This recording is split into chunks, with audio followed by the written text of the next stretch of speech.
Olá, alunos, tudo bem com vocês? Estamos iniciando nossa 39ª semana de aula e chegamos então na nossa última semana.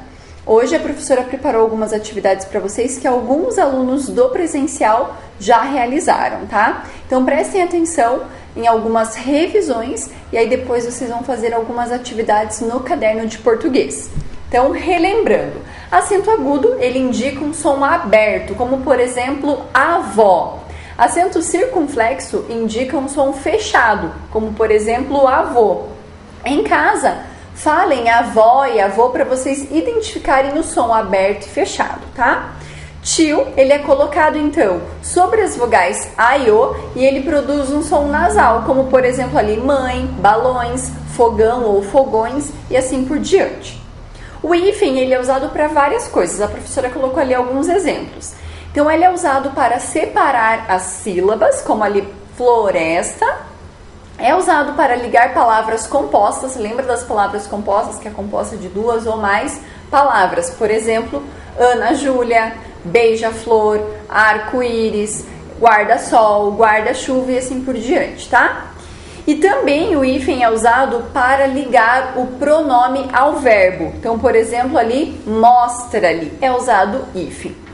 A cedilha é colocada embaixo da letra C e antes das vogais A, O e U para dar som de SS. Então, por exemplo, ali, poço, açúcar e caçada. Sinônimos e antônimos. Então, sinônimos são palavras diferentes, mas que podem ter o mesmo significado. E antônimos, palavras ao contrário. Então, a professora colocou ali alguns exemplos de sinônimos para vocês conhecerem. Então, sinônimos: contente, alegre, lindo, belo, longo, comprido, lar, casa, achar, encontrar, ajudar, auxiliar, gostar, apreciar, resolveu, decidir e alguns antônimos: quente, frio, preto, branco, manso, bravo, claro, escuro, aparece, desaparece, alto, baixo, medrosa, corajosa, costurar, descosturar, pregar, despregar, feliz, triste, fundo, raso, não, sim, pouco, muito, cansar e descansar. A professora também colocou ali alguns sinais de pontuação que vocês quase não usam muito. Então, por exemplo, as reticências indicam que o pensamento não está completo, que foi interrompido. Observem o exemplo ali. O desenho, ora, deixa pra lá. Então, não está completa essa frase, tá? Aspas indicam citações ou chamam a atenção sobre uma palavra ou uma expressão. Por exemplo, ordem e progresso é o lema da bandeira brasileira. Então, nessa frase, eu quis chamar a atenção do ordem e progresso, tá? Parênteses são usados para separar alguma informação ou explicação intercaladas em um texto. Por exemplo, Lúcia e Lene, irmãs inseparáveis, foram passear. E aí, pessoal, a gente vai falar um pouquinho sobre substantivo, que vocês já conhecem, mas existem vários substantivos e a gente vai relembrar um pouquinho. Então, substantivo é tudo aquilo que tem nome, tá? Então, substantivo comum é o que dá nome a todos os seres da mesma espécie. São os nomes das coisas, dos objetos, e normalmente a gente escreve com letra minúscula, tá? Eu coloquei ali como exemplo milho, rapaz, sanfona, mesa, cadeira. Você poderia colocar ventilador, câmera, esmalte, objetos. Substantivo próprio é o nosso próprio nome, o nome das cidades, dos estados e dos países, e normalmente a gente escreve com letra maiúscula, tá? Eu coloquei ali como exemplo João, Paulo, Sabrina, Brasil, Paraná, enfim. Substantivo simples é aquele que é formado de uma só palavra. Então, se eu falar ventilador, é uma só palavra. Se eu falar esmalte, é uma só palavra. Anel, piso, parede. E substantivo composto é aquele que é composta de duas ou mais palavras. Por exemplo, pé de moleque, como eu já havia falado, guarda-sol, arco-íris e assim por diante, tá? Sabendo disso, tem a primeira atividade que vocês devem realizar no caderno de português, onde diz assim: separe em colunas os substantivos simples e compostos. Então, tem várias palavrinhas e vocês vão pegar essas palavras e vão agrupar no local correto, tá? Substantivo coletivo é aquele que indica uma coleção de seres da mesma espécie. Então a professora colocou ali vários exemplos de substantivo coletivo, tá? O nome já diz coletivo.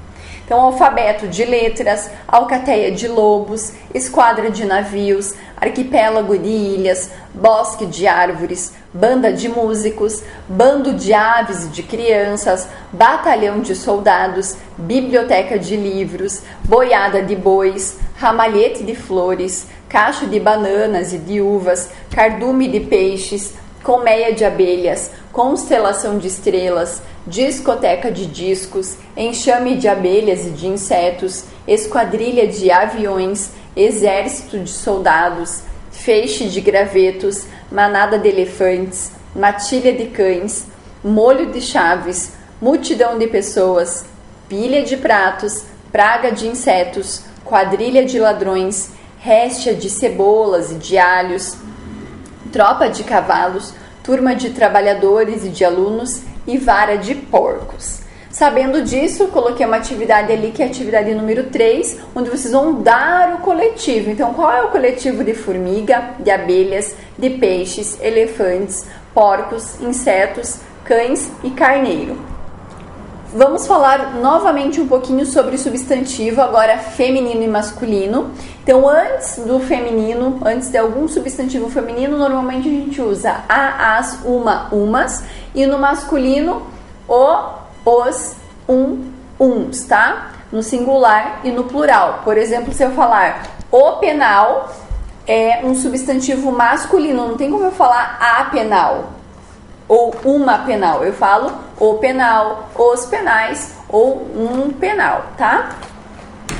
Coloquei ali, então, alguns substantivos femininos e masculinos. Então, alemão, alemã, ator, atriz, bode, cabra, boi, vaca, carneiro, ovelha, cavalheiro, dama, cavalo, égua, cidadão, cidadã, compadre, comadre, elefante, elefanta, genro, nora, herói, heroína, imperador, imperatriz, ladrão e ladra, órfão e órfã, padrasto e madrasta, padrinho e madrinha, pai, mãe, pavão, pavoa, poeta, poetisa, tigre, tigresa, zangão e abelha. E aí eu coloquei ali algo bem importante que diz assim: para indicar o masculino e o feminino de alguns nomes de animais, usamos as palavras macho e fêmea. Então eu coloquei ali peixe macho e peixe fêmea, e jacaré macho e jacaré fêmea, tá?